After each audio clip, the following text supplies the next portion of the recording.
Aishu birthday cake కొందామని బయటకొచ్చాము order ఇద్దామని.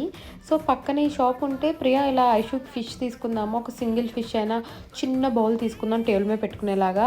దానికి సరదా కదా పిల్లలకి అంటేని. సరే కదా అని నేను మా ఆయన మాటకి నేను ఓకే అన్నాను.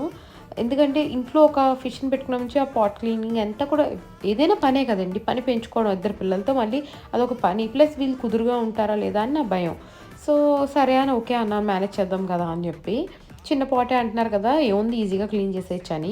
తర్వాత ఫిషెస్ బాగున్నాయి కదా ప్రియ అంటే, అవును చాలా బాగున్నాయండి. బర్డ్స్ కూడా చాలా బాగున్నాయి. నా సరదాకి నేను వీడియోలు తీసుకుంటున్నాను.